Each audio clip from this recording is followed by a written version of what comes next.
ఒకసారి అక్కమాదేవి గారు ఎందుకు వచ్చారు ఇక్కడికి అనేది మొత్తం మీకు ఎక్స్ప్లెయిన్ చేసి తీసుకెళ్తాం. ఓకేనా? ఫస్ట్ కూడా దర్శనాలు జరుగుతుంది, మనం వెళ్ళగానే వెయిట్ చేయాలి అక్కడ. ఓకేనా? ఒక 5 నిమిషస్ కూర్చోండి మేడం. ఒకసారి కూర్చోండి మేడం. చైర్ అక్కడ వేసాను అన్న. పడుతుంది కదా, ఇటు నుంచి పై ఒక 8 కిలోమీటర్లు నడుచుకుంటూ వెళ్తే కదలివనంలో ప్లేస్ ఉందండి. అక్కడ దుస్తులకు మునులకు కొన్ని ప్రవర్తన చేసండి. స్వామివారిలో ఒక జ్యోతి రూపంలో ఎక్కండి. చనిపోలేదు, ఎవరి నిర్వహణ చేసుకోలేదు. కదలివనం దగ్గర విశిష్టం ఏంటంటే న్యాచురల్గా ఏర్పడిన ఒక రాయి ఉంటుంది. స్టేట్లోకి వెళ్ళారు 500 మంది స్టే చేశారు దాని కింద. నిరంతరం వాటర్ కింద నుంచి వెళ్తూ ఉంటుంది. ఆ వాటర్ ఎక్కడి నుంచి వస్తుందో చాలా మంది అన్వేషించారు అనమాట. ఒక మిరాకిల్ చెప్పచ్చు. అక్కడ ఏ సంస్థంలో ఏ రాజుగారు పెట్టారు కానీ ఒక శివలింగం కూడా ఉంటుందండి కదలివనం దగ్గర. ఉదయించే సూర్యకిరణాలు, అస్తమించే సూర్యకిరణాలు ఆ లింగం పైన పర్వతం దాకాలో పడతాయి. ఉదయించి అస్తమించి దాకాలో పడతాయి. అక్కడి నుంచి ఒక 3 కిలోమీటర్ల ముందుకెళ్తే దత్తాత్రేయుడు తపస్సు చేసిన పాదుకలు ఉంటాయి, దత్త పాదుకలు. మొదట శ్రీశైలంలో రావి జీవి వేడు టెంపుల్ వస్తుంది కదండి, ఉత్తరమైన వాటి టెంపుల్ పక్కనే అక్కడ తపస్సు చేస్తానండి నేను.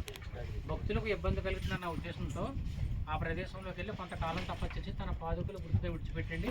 తన రాష్ట్రం వెళ్ళి గానకాపురంలో అక్కలపూర్ మహారాజు ఉత్తరం ఎత్తారని చెప్తారండి. ఓకేనండి. ఇవన్నీ విహారయాత్రలు, పిక్నిక్ ప్లేసులు కల్లా కూడా అనిపిస్తారు.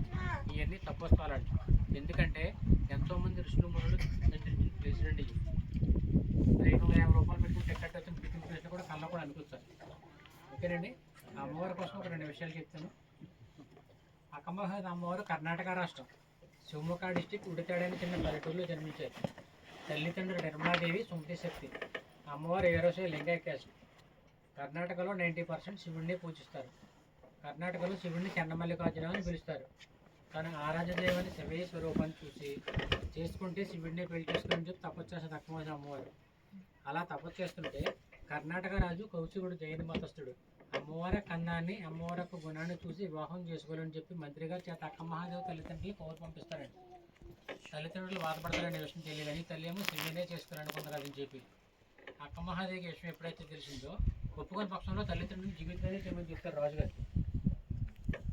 నాకు జన్మనిచ్చిన తల్లిదండ్రులకు నా వల్ల ఎంత ప్రాబ్లం అని చెప్పి నా సమస్యకు నేనే పరిష్కారం కాదని చెప్పి రాజుగారి దగ్గరికి వెళ్ళి నేనే సమస్య పరిష్కరించుకుంటాను. రాజుగారి దగ్గర బయలుదేరుతుందండి నా తల్లి. రాజుగారి దగ్గరికి వెళ్ళి ఏమడుగుతుందంటే 3 కండిషన్ పెడుతున్నాను రాజుగారికి. మొదటిది ఏంటంటే మీ 7వ లింగాయ క్యాస్ట్ నుంచి మా జైన మతం ఇందులోకి మారాలని చెప్తుంది వాళ్ళ మతం నుంచి. అప్పట్లో చింతకు చూసేవారండి జైన మతస్థులు, 7వ లింగ మతస్థులు చింతకు చూసేవారంట. దానికి ఓకే చెప్తాడు ఆయన. రెండోది ఏంటంటే మీ దగ్గర ఉన్న డబ్బు, సిరి సంపదలు ఇక్కడ ఉన్న పేద ప్రజలంటే దాన ధర్మం చేస్తాను, మీరు అడ్జస్ట్ పెట్టుకోవడం ఎంత దాన ధర్మం చేసి చెప్తుంది, దానికి ఓకే చెప్తారు. మూడోది ఏంటంటే మీరున్న పూజా మందిరంలోనే కొన్ని రోజుల పాటు నేను తపస్సు చేస్తాను, తపస్సులో ఉండగా మీరు తాకరాదు, దానికి ఓకే చెప్తాడు. మూడింటికి ఎందుకంటే ఎవలాగే వివాహం చేసుకుంటాను కదా, ఇవన్నీ ఎన్ని నాకే కదా అన్న మాత్రతో ఓకే చెప్తాడు. ఆ తల్లి తన శిబిరాన్ని ఏర్పాటు చేసుకుని ఒక శివలింగాన్ని చేతితో పెట్టుకుని ఓం నమస్వైన దానంతో శిబిరంలో కూర్చొని తపస్సు చేస్తుంది అనమాట. ఈయనేమనుకుంటాడు ఏదో వారం 10 రోజులు చేస్తాడు కదా అని చెప్పని ఓకే చెప్తాడు అనమాట. ఆ తల్లి శిబిరం వేసుకుని గెస్ట్లో కూర్చుంటే రోజులు, వారాలు, నెలలు, సంవత్సరాలు గడిచిన శివుడు నుంచి బయటికి రావట్లేదు, ఓం నమస్వైనే మంత్రం తప్ప.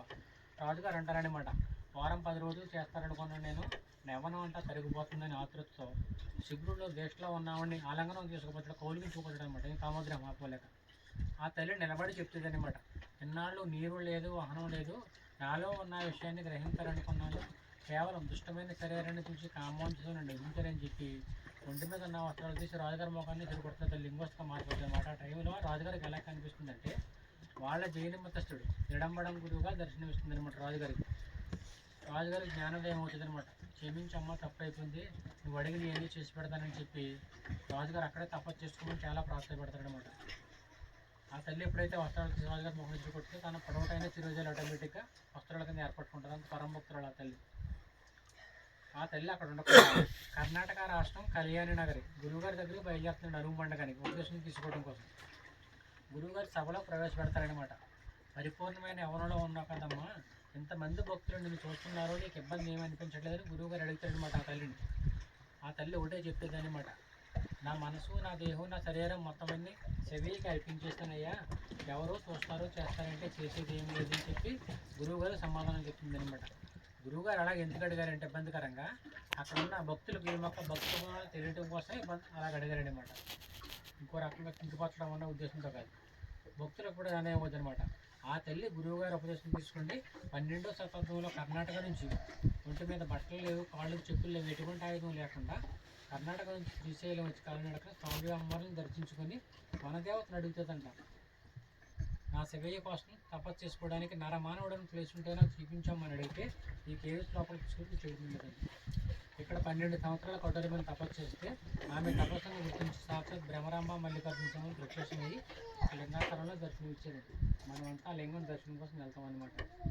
ఆ దర్శనం ఇచ్చిన తర్వాత కదలివని మనం చెప్పాం కదండి, అక్కడికి వెళ్ళి ఋషులకు మునులకు కొన్ని ప్రవచనాలు రచయితలు రాచి స్వామివార్లు జ్యోతి రూపంలో ఎక్కిండా తల్లి చనిపోలేదు. మీలో ఈ రోజు కానీ ఇంతకుముందు కానీ శ్రీశైలం గర్భగుడిలో లింగాన్ని గర్భదక్షిణకి వెళ్ళిన ఎవరైనా ఉన్నారండి? గర్భగుడిలో లింగాన్ని టచ్ చేయడానికి ఇప్పుడు వెళ్ళకపోయినా మళ్ళీ ఎప్పుడైనా వెళ్తే కానీ కొంచెం గమనించండి సార్. లింగాన్ని టచ్ చేయడానికి వెళ్ళేటప్పుడు లెఫ్ట్లో ఒక బ్లాక్ టచ్ ఉంటుందండి, అవును విగ్రహం ఉంటుంది. ఆమె అక్క మహాదేవి. రిటర్న్లో 2 ఉంటాయండి, హేమారెడ్డి మల్లమ్మ, సిద్ధిరామప్ప. వీళ్ళ ముగ్గురు కర్ణాటక చెందిన వాళ్ళే, మనకలాగా మానవ జన్మ ఎత్తిన వాళ్ళే.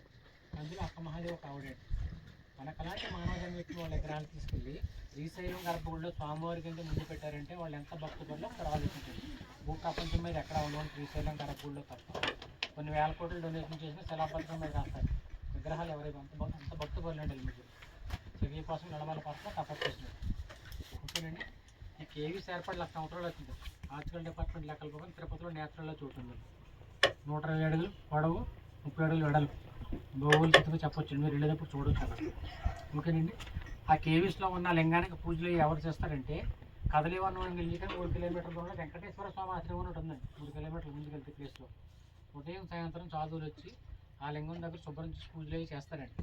మీరు ఏమన్నా దక్షిణం పెట్టాలనుకుంటే లింగాన్ని టచ్ చేసి పక్కన పెట్టచ్చు. మీకు వెళ్ళినంత 50 100, మనం ఎన్నో వేల రూపాయలు ఖర్చు పెట్టుకుంటాం. 50 100 మనం పెట్టామంటే మన ఇంటికి డబ్బులు తోటేవాళ్ళు పూజకు కానీ హారానికి కానీ అన్నదానాన్ని ఉపయోగించుకుంటారండి వాళ్ళు. ఓకేనండి. శ్రీశైలంలో ఒకరికి అన్నదానం చేసామంటే కాశీలో 10,000 మందికి అన్నదానం చేసినట్టు. కేవీస్ లోపల మొత్తం 70 అడుగులు ఉంటుంది సార్. మనం నిలవలసింది 40 అడుగులు నార్మల్గా ఉంటుంది, 30 అడుగులు బెండ్ అయ్యాలి. చీకటిగా ఉంటుంది, లైట్గా తీసుకెళ్తాం.